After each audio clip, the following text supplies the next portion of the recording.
드리고 싶은 것은 좀 2주에 걸쳐서 했으면 좋겠습니다. 소선지서 전체의 말씀에 제가 아직 다 사로잡히지 못했고 그랬습니다. 그래서 여러분 양해해 주시면 한 주 좀 더 걸쳐서 호세아 말씀을 나누도록 하겠습니다. 제가 이걸 시작할 때 어떤 분이 목사님은 절대 한 권에 한 주에 한 권씩 끝내지 못할 거라고 몇몇 분들이 조롱하면서 저를 비아냥댔는데 제가 그걸 보란 듯이 이겨내려고 했으나 괜히 그들의 말이 합당하게 된 것 같아서 상당히 좀 좋지 않은 마음으로 지금 시작을 하고 있습니다. 10년 이상 알고 지내던 어떤 목사님이 계신데요. 나이대도 저랑 비슷하고 친밀한 관계로 교제도 아주 많이 하고 식사도 많이 했거든요. 그 연합수련회 활동할 때도 종종 함께하면서 바베큐도 참 많이 이렇게 구워서 고기도 많이 먹었는데 그 다른 목사님께서 제가 알고 지낸 그 목사님을 이렇게 가리키면서 이분 사실 고기 별로 안 좋아하세요 이렇게 얘기를 하는 거예요. 그렇게 많은 세월 동안 수련회 가서 바베큐를 함께 구워 먹었는데 이분이 고기를 좋아하지 않는다는 사실을 거의 10년을 넘어서 제가 처음으로 알게 된 거죠. 그래서 안 좋아한다고요? 막 그랬더니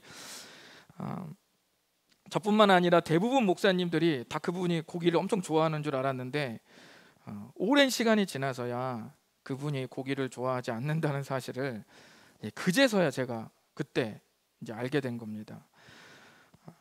고기를 싫어했으니 망정이지 만약에 저를 싫어했었더라면 어떻게 했어요? 10년 이상 저를 싫어했다는 걸 고백했다면 얼마나 충격적일까요?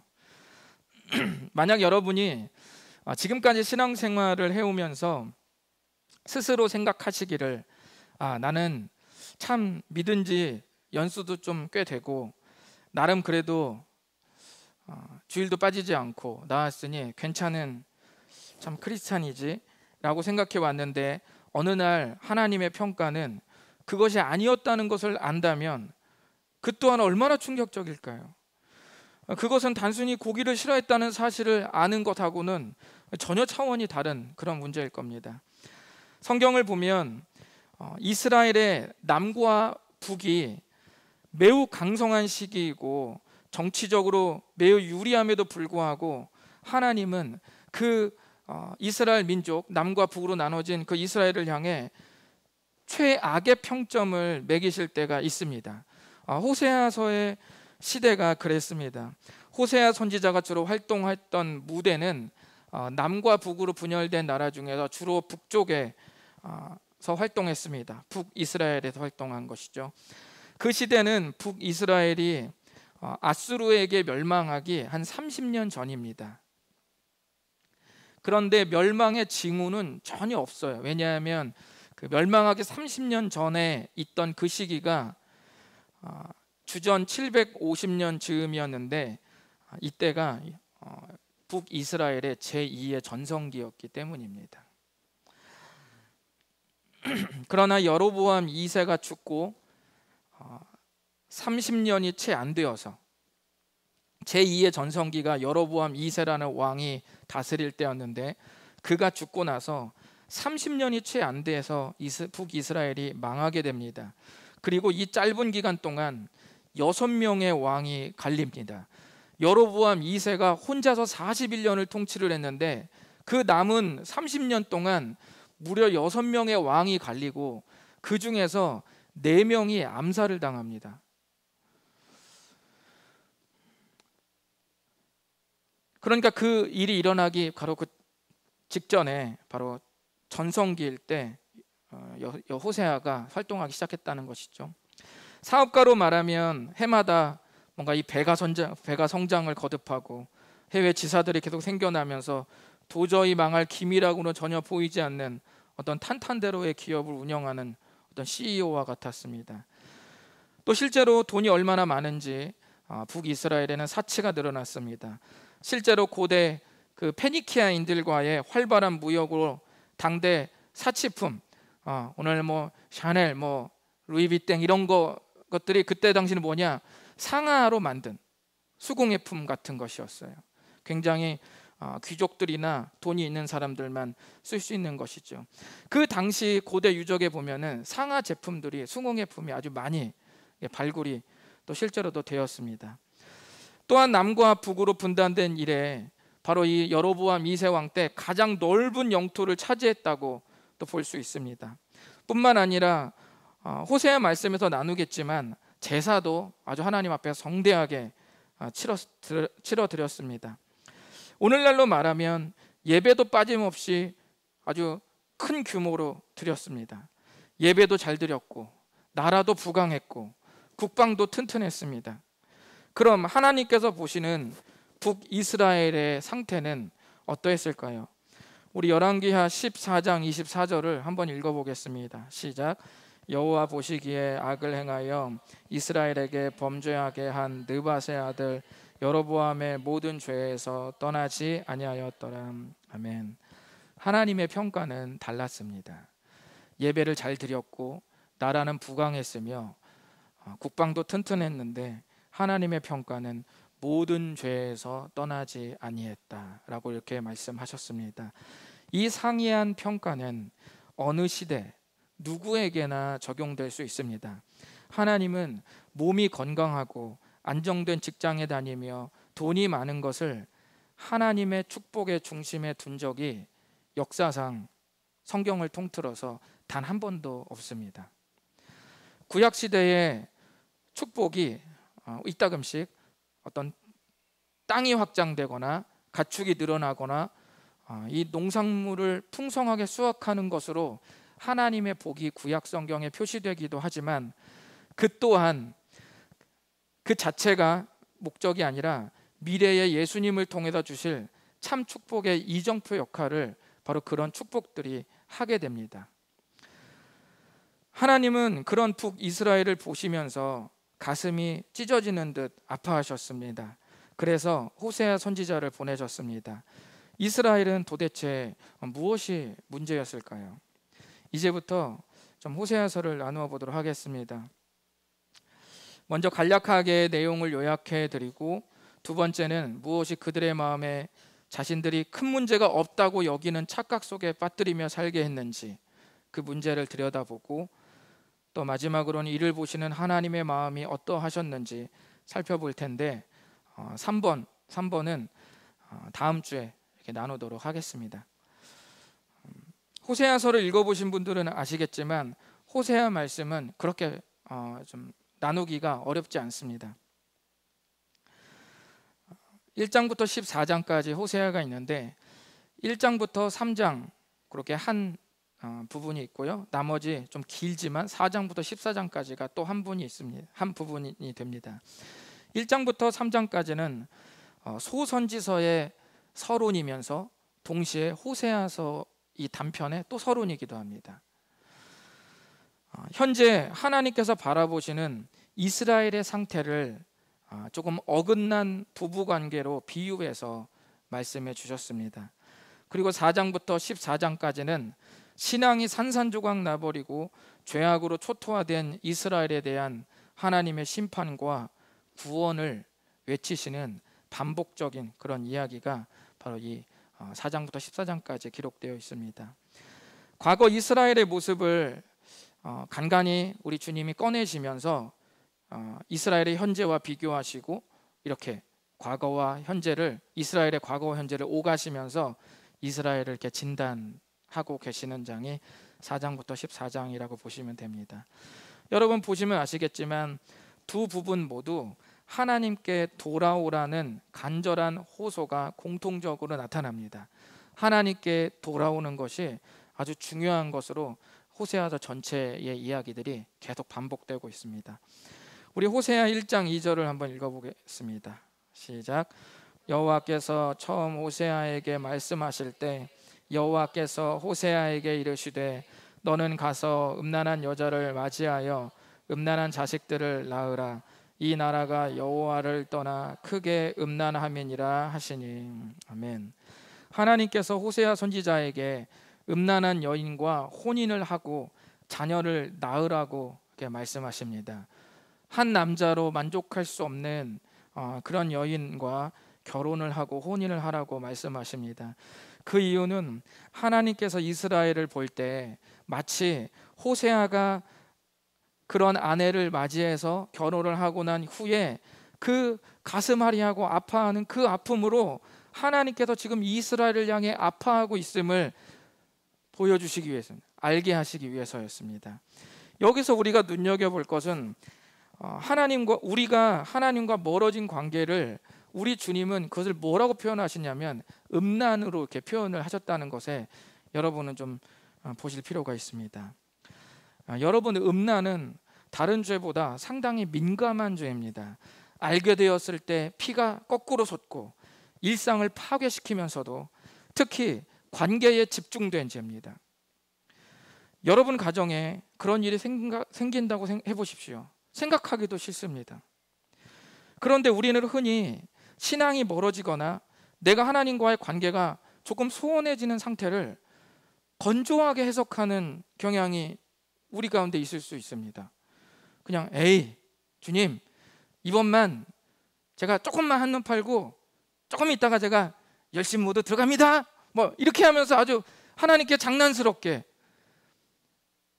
자기가 한눈 팔고 있는 그것을 우리 주님은 음란이라는 말씀으로 요약을 하셨는데, 나는 그렇게 한눈 팔고 주님과 멀어진 관계에 있는 나 자신을 어떻게 보면 좀 대수롭지 않고 그냥 건조하게, 원래 사람은 좀 이렇게 금방 기복이 있는 거 아닌가요?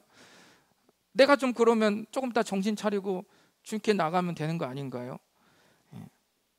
이렇게 좀 생각하지 않나, 좀 우리가 좀 스스로를 돌아볼 필요가 있습니다. 주님은 그런 상태를 음란으로 비유하셨다는 사실을 우리는 마음에 새겨야 합니다. 하나님의 말씀에 호세아는 이제 순종하고 고멜이라는 여성과 결혼합니다. 고멜과 결혼해서 차례로 자녀 셋을 낳았는데 하나님께서 장명해 주십니다. 첫째를 낳았는데 이스라엘이라고 이름을 지어주셨고, 두 번째는 로루하마로 이름을 지어주셨고, 셋째는 로암미라고 지어라 라고 이렇게 지었습니다. 지금 우리 현주영네 가정에 둘째가 출산을 하게 되는데 그 이름을 짓고 생각할 때 우리가 얼마나 그 축복스러운 그런 상상을 하겠어요. 그렇죠? 그런데 그 이름이 썩 좋지 않습니다. 호세아의 세 자녀의 이름을 보시면 첫째 아이의 이름이 의미하는 바는 하나님이 씨를 뿌리신다는 것은 좋은 의미죠. 그러나 여기서 하나님께서 이 말을 쓰실 때는, 첫 번째로 쓰실 때는 부정적으로 쓰신 겁니다. 왜냐하면 이스라엘에 이스르엘이라는 지역이 있는데 그곳이 어디냐면 현재 여로보암 2세 왕조 있죠. 이 왕조가 이전 왕조를 잔인하게 살육해버리고 싹 죽여버리고 새롭게 왕조를 세운 곳이 이스라엘이에요. 하나님께서는 첫째 아들 이스라엘이라고 그 이름을 지어주면서 너네들의 현재 하나님을 떠나버린 왕조가 그렇게 될 것이다. 너네들이 살육한 그 잔인한 그 대가대로 너희도 그렇게, 왕조도 그렇게 무너질 것이라고 하나님께서 말씀한 것입니다. 그런 의미로 첫째 아들의 이름을 지었고요. 그 다음에 둘째와 셋째의 이름은 현재 이스라엘의 상태가 긍휼함을 받기가 점점 어려운 삶, 그리고 하나님의 백성으로의 삶이 전혀 아닌 삶을 고발하는 의미에서 하나님께서는 긍휼이 없다, 그리고 내 백성이 아니다 라는 이런 의미로 줬습니다. 히브리어에 보면 로가 아니다 이런 뜻이에요. 긍휼이 없다, 내 백성이 아니다, 이렇게 지어졌습니다. 그들의 현재 상태가 그렇다는 겁니다. 여담인데요, 어떤 분이 이 호세아의 삶을 보면서 그러면 하나님께서 나에게도 이렇게 무시무시한 어떤 삶을 살라고 하시면 어떻게 하시나 좀 이렇게 두려워하시고 그런 분이 있으실 텐데, 참고로 선지자들의 삶은 이 당시에 굉장히 특별한 삶이었음을 여러분께 좀 말씀을 드립니다. 하나님께서 이스라엘을 향해 어떤 마음을 가지고 있고 어떤 바람을 갖고 있는지 전달해 드리는 통로로서 살도록 헌신된 사람들이 선지자였습니다. 그러므로 선지자들의 삶은 하나님께서 모든 그리스도인들에게 보편적으로 이런 식으로 적용하는 삶이 아니라는 것을 여러분께 좀 말씀을 드립니다. 호세아 1장의 시작이 좀 무섭긴 하지만 이내 하나님은 1장 후반과 호세아 2장에서 하나님의 회복을 또 약속하십니다. 호세아 2장 21절과 22절을 읽어보겠습니다. 시작. 여호와께서 이르시되 그날에 내가 응답하리라. 나는 하늘에 응답하고 하늘은 땅에 하고 땅은 곡식과 포도주와 기름에 응답하고 또 이것들은 이스라엘에 응답하리라. 아멘. 하나님은 뭔가 회복을 말씀하실 때 뭔가 씨가 뿌려지고 뭔가 거기서 풍성한 소출이 거두어지는 이런 이미지로 그렇게 표현을 하셨습니다. 아까 제가 첫째 아들의 이름이 뭐라고 그랬죠? 이스르엘이라고 그랬죠. 이스르엘은 원래 그 지역에서 잔인한 살육을 저지르고 왕조를 세운 그 지역이라고 말씀드렸는데, 원래 뜻이 뭐라고 그랬냐면 하나님께서 씨를 뿌리신다라는 뜻이라고 제가 말씀드렸습니다. 하나님은 이 이스라엘이라는 뜻을 하나님은 또 긍정적으로도 바꿔 쓰십니다. 현재 있는 그 지역은 살육의 지역이고 잔인함의 지역의 상징이었지만 하나님께서 그 지역의 원 이름, 그 의미대로 하나님께서 이스라엘에게 하나님께서 씨를 뿌리신다는 약속의 말씀인 거예요. 설령 살육으로 왕조를 세운 비급 지역이었지만 하나님은 그 이름의 의미대로 황폐해져 버린 이스라엘과 자신과의 관계의 밭에 새롭게 씨를 뿌리시고 희망과 소망의 씨를 뿌리시고 회복하신다는 약속이 호세아 2장 21절과 22절의 말씀인 겁니다. 하나님은 심고 뿌리는 이미지로 호세아서에도 자주 말씀하셨습니다. 이것은 반대도 마찬가지예요. 예를 들어서 호세아 8장 7절 같은 경우 보면은 뉘우치지 않고 계속 죄를 짓고 있는 이스라엘을 향해서 뭐라고 말하냐면, 거기도 심고 거둔다는 이미지를 쓰시죠. 너네들이 지금 심고 있는 건 바람이다. 그리고 나중에 광풍을 거둘 것이다. 휘몰아칠 거라는 것이죠. 그 대가를 치른다는 거예요. 그래서 하나님은 계속 심고 거두는 것으로, 하나님은 아주 온전한 그리고 풍성한 씨를 심으시는 분으로, 그리고 우리를 향해 그를 거둘 수 있도록 만드시는 분으로 말씀해 주시죠. 그러므로 축복은 뭡니까 여러분? 축복은 하나님의 뜻이라는 땅에 우리를 심고 하나님의 은혜를 거두는 게 그 축복이에요. 그러면 그 반대는 뭐겠어요? 하나님의 뜻이라는 땅에 심긴 우리가 우리 자신의 뿌리를 뽑아버려서 죄라는 황량의 땅에 다시 심으려고 하는 게 그 반대의 삶이 되는 것입니다. 이렇게 호세아 1장부터 3장은 반복적으로 심판과 구원을 말씀하시지만 그 관계의 마지막은 또 뭐라고 말씀하십니까? 호세아 3장 5절을 보시면 그 후에 이스라엘 자손이 돌아와서 그들의 하나님 여호와와 그들의 왕 다윗을 찾고 마지막 날에는 여호와를 경외함으로 여호와와 그의 은총으로 나아가리라, 이렇게 말씀하시죠. 근데 여러분, 호세아서 전체가 그렇지만 또 1장, 2장, 3장 보면 엎치락 뒤치락 계속 하세요. 하나님께서 막 경고하셨다가 다시 또 이렇게 거두어 가지고 또 이렇게 회복하신다고 말씀하셨다가 이렇게 계속 반복을 하십니다. 4장부터 14장까지는 구체적인 사건과 또 과거의 답습 등을 예로 들면서 훈계와 위로, 경고와 권면, 심판과 구원을 계속 반복해서 말씀하세요. 지금 1, 2, 3장하고 똑같이 계속 말씀하십니다. 1장부터 3장까지는 부부관계를 통해서 우리의 현재 상태가, 이스라엘의 현재 상태가 온전하지 않았다는 것을 고발했다면 4장부터 14장은 좀 더 구체적으로 확장해서 말씀하시는 것이죠. 왜 이런 표현들이 좀 이렇게 막 뒤죽박죽 되면서 하나님의 마음이 묘사되냐면 우리를 사랑하시기 때문에 그런 거예요. 여러분, 사랑하면 언어가 풍성해지고 단편적으로 그 언어가 활용되지 않습니다. 사랑하면 언어가 여러 가지 의미로 확장이 돼요. 나는 네 마음을 훔치는 도둑이 되고 싶다. 네가 없는 세상은 모래 없는 사막이고 물 없는 바다다. 사랑하면 도둑이 이렇게 쓰여집니다. 사랑하면 모래와 사막, 물과 바다가 풍성한 의미로 전환되는 겁니다. 사랑하면 자신감도 생겨요. 그래서 막 밴드에다가 자기 아내 막 칭찬했다가 또 왜 그랬냐고 그러면서 또 욕먹었다가 막 그렇게 하는 거예요. 막 그러는 겁니다. 마찬가지로 하나님께서 우리를 사랑하시기 때문에 표현이 격동하시는 거예요. 격동하시고 다양한 의미로 뒤바뀌는 겁니다. 우리를 향해서 안타까워서 막 쓴소리를 쏟아내셨다가 또 하나님께서 이내 그 마음을 또 거두어서 또 회복을 또 약속하시고, 조금 지나면 그들의 악행의 반복에 또 안타까운 마음을 쏟아내셨다가 또 거두시고, 이런 것들이 호세아서 전체에 계속 아주 시시때때로 계속 반복이 되는 겁니다. 4장부터 7장은 주로 지도자들에 대한 범죄입니다.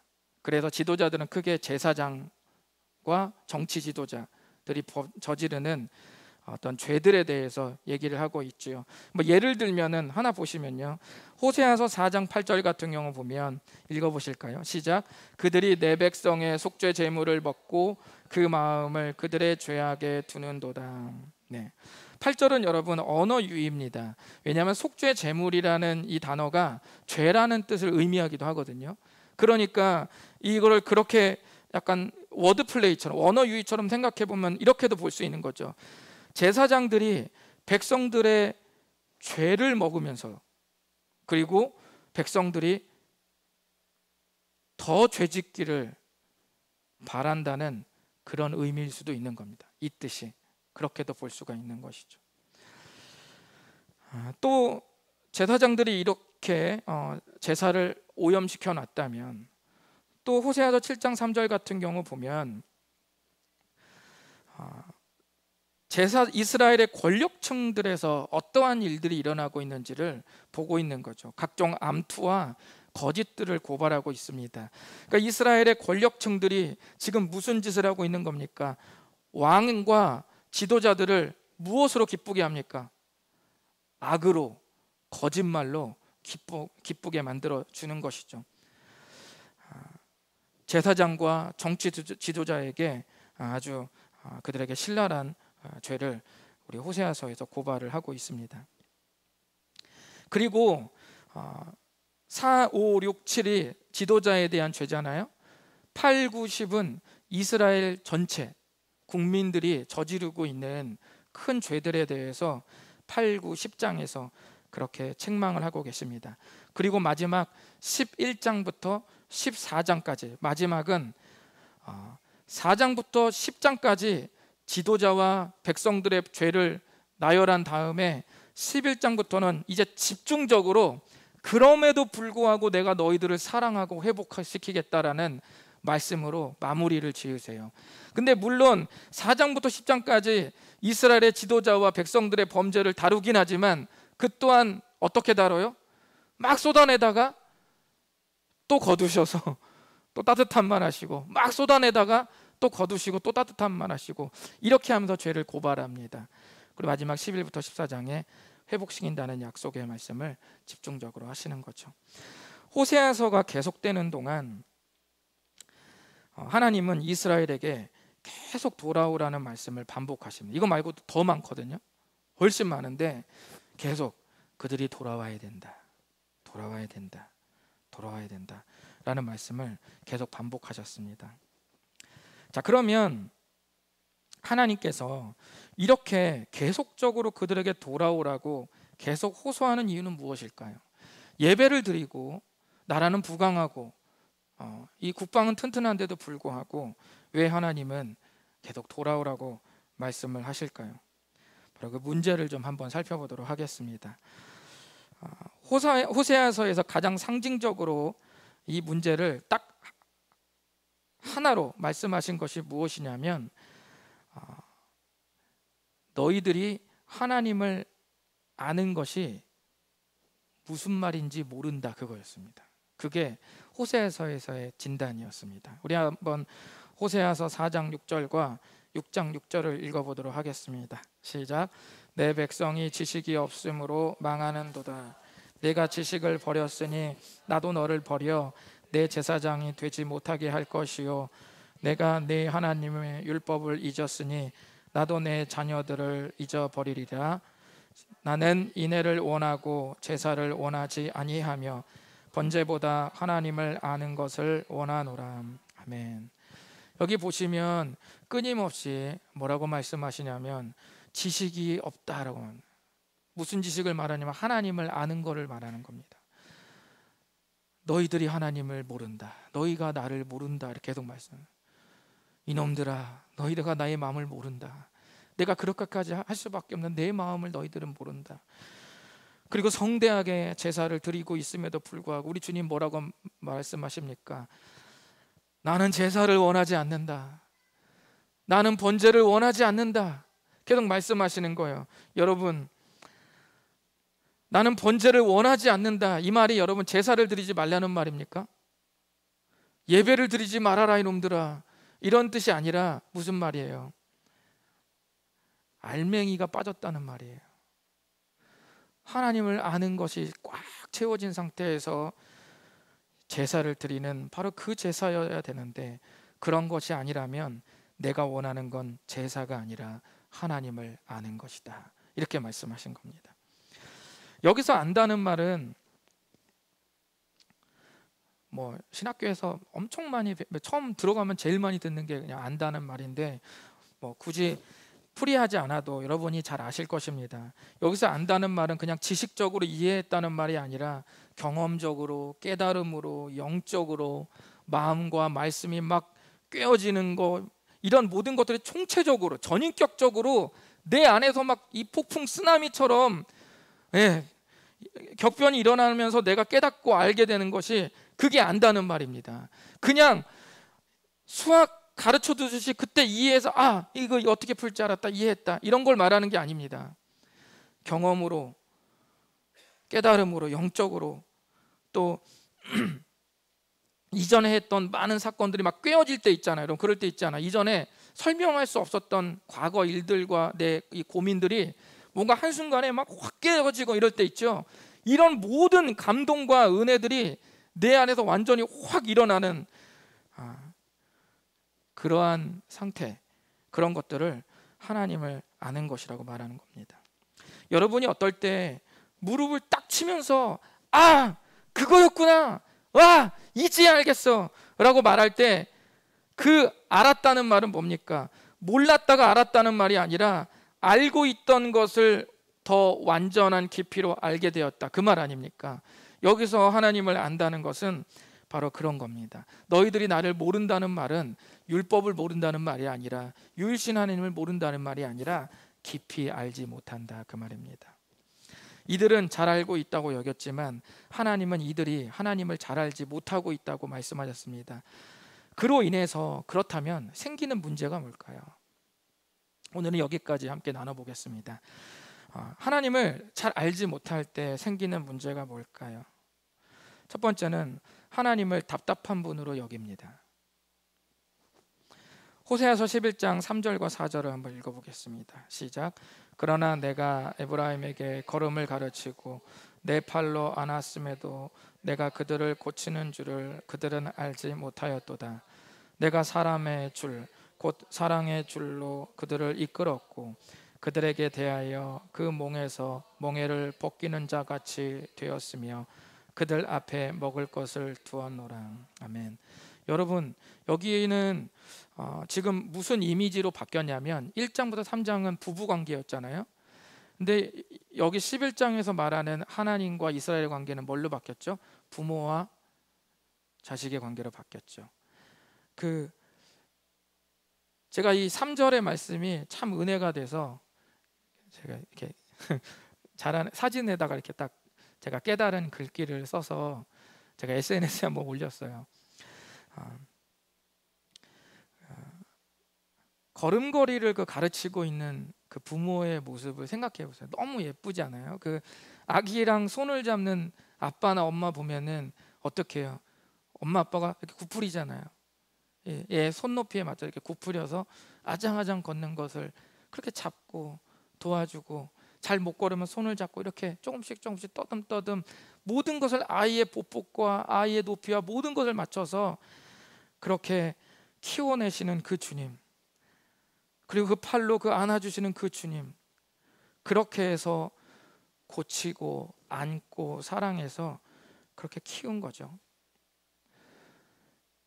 그런데 여기서 암시하고 있는 것이 뭐냐면, 주님이 4장 4절 마지막 부분에 보면 그 목에서 멍에를 벗기는 자 같이 되었다. 주님이 그런 역할을, 우리에게 어떤 이 멍에가 씌워져 있는 거죠. 일할 때 쓰는 멍에 있죠.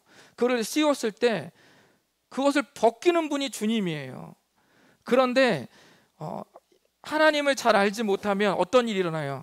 주님을 믿으면 내가 멍에가 씌우겠다. 주일날 자유 사라졌다. 이제는 담배 못 핀다. 이제는 술도 못 먹는다. 이제는 주말에 여가도 못 즐긴다. 주일날 뭐도 못한다. 못한다. 항상 이것들이 가득 차서 주님을 믿는 것이 마치 내 자유가 다 방해받고 아무것도 하지 못하는 것처럼 주님이 만들어지는 거죠. 여기서 암시하고 있는 건 뭐냐면, 이스라엘은 하나님을 멍에를 씌우는 분으로 여겼다는 것입니다.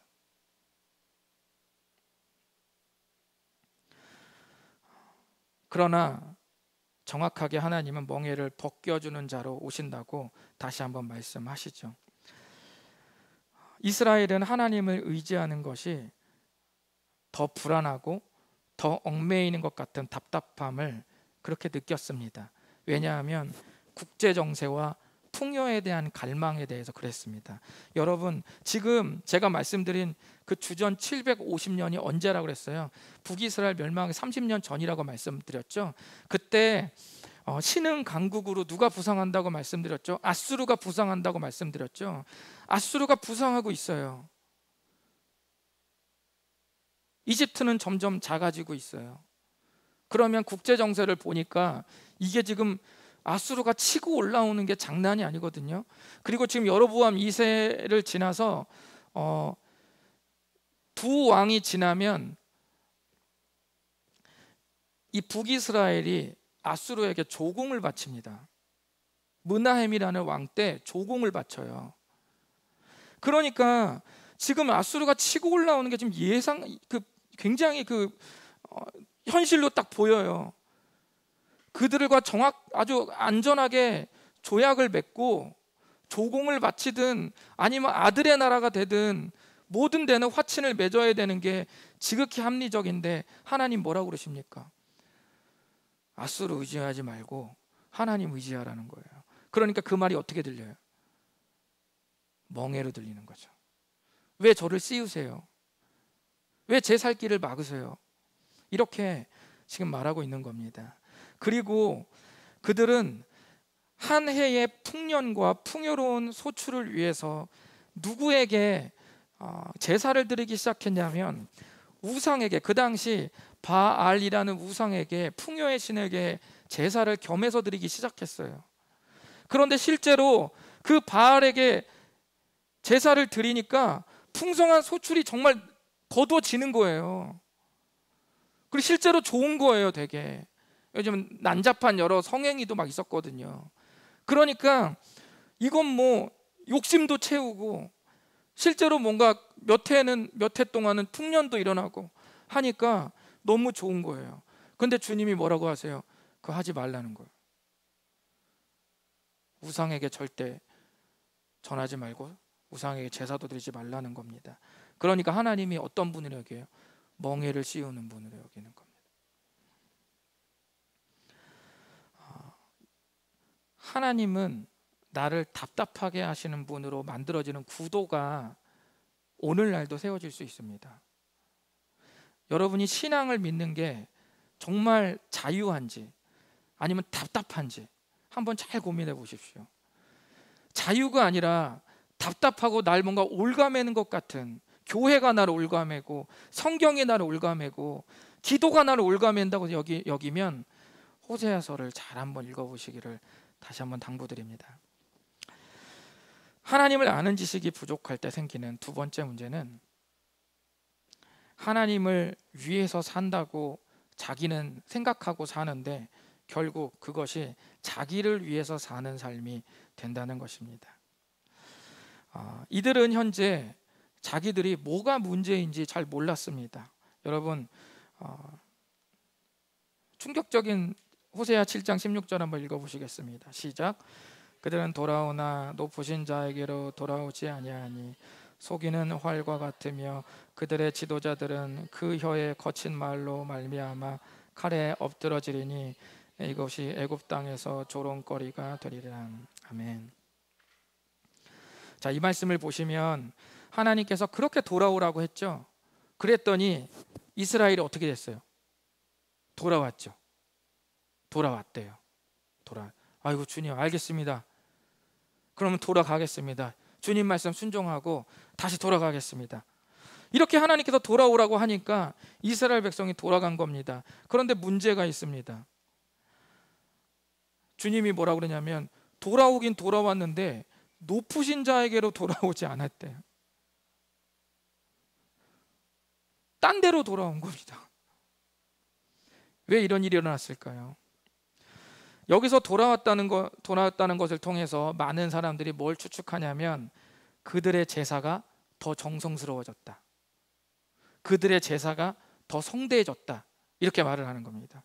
그러니까 하나님께 돌아오기 위해서 더 적극적으로 제사를 드리고 더 성대하게 제사를 드리고 더 정성껏 제사를 드렸다는 것을 우리가 추측할 수 있죠.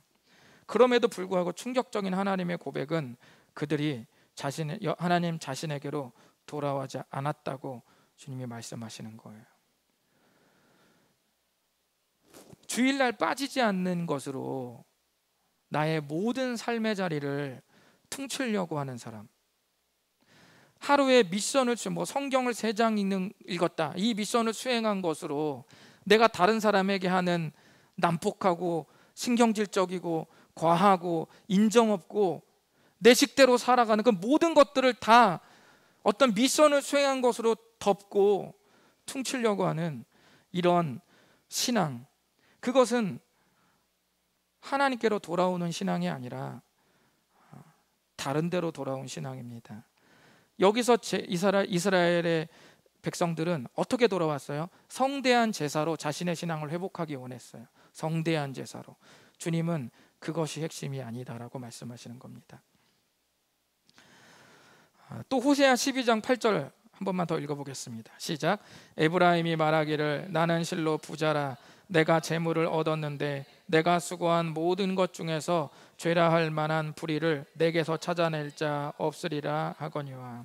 이 당시 풍요로웠다고 그랬죠. 무역이 아주 활발하고 나라가 부강했기 때문에 돈이 많았습니다. 이들이 뭐라고 말하냐면, 여기서 에브라임은 이스라엘을 다르게 말하는 별명입니다. 나는 부자다, 내가 재물을 이렇게 하나님의 은혜로 풍성하게 내가 누리고 있는데 내가 수고한 모든 것 중에서 뭘 죄라고 할 만한 게 뭐가 있을까요? 이렇게 그들이 말했다는 거예요. 주님께 제가 뭘 돌아가야 될까요? 전 늘 주님 곁에 있는데 제가 왜 멀리 있었나요? 약간 지금 이렇게 말하고 있는 거죠. 그들은 평탄한 삶에 무슨 문제가 있냐고 여겼습니다. 예배도 성대하게 정기적으로 드리는데 자신에게 무슨 문제가 있냐고 되묻습니다. 예배 의식과 삶이 완전히 분리되어져 버린 그런 모습입니다. 오늘 호세아가 우리들에게 말씀하고 있는 부분이, 문제가 바로 여기입니다. 말씀을 마치면서 우리의 마음을 좀 생각해 봤으면 좋겠습니다. 나는 정말 하나님을 잘 아는 것일까? 나는 정말 예수 그리스도 안에서 정말 제대로 된 신앙을 하고 있는 것일까? 정말 주님을 잘 안다는 것이 과연 무엇일까? 혹시 나는 의식을 드리는 것으로 내 신앙 전체를 아우르려고 덮으려고 하는 마음은 아닐까? 오늘 이 시간 한번 마음속에 생각해 봤으면 좋겠습니다. 신앙은 삶의 전 영역에 뿌리 내려야지 일정 주일날 하루 특정 시간 한두 시간에 신앙을 발휘해서는 안 됩니다. 신앙은 그냥 삶입니다. 눈을 감으시고 이 시간 주님 앞에 마음속에, 정말 내 마음속에, 주님, 제가 주님을 잘 알고 있습니까? 혹시 주일과 나머지 6일이 괴리되지는 않았습니까? 주님, 내 삶의 자리와 이 시간 예배 시간으로서의 나와 일상으로서의 나의 모습에 혹시나 온도차가 좀 있는 것은 아닙니까? 주님, 그렇다면 이 시간 붙들어 주시고 제가 주님을 더욱더 깊이 알 수 있게 도와주시옵소서. 말씀과 그 기도함으로 주님의 마음을 더 헤아리는 우리가 될 수 있도록 도와주시옵소서. 이 시간 주님 앞에 눈을 감으시고 간절히 기도하시면서 나에게 혹시 이런 문제가 있는지 없는지 생각해 보면서 주 앞에 나가시겠습니다. 다 같이 기도하시겠습니다. 하나님 아버지, 감사합니다. 주님 앞에 오늘도 믿음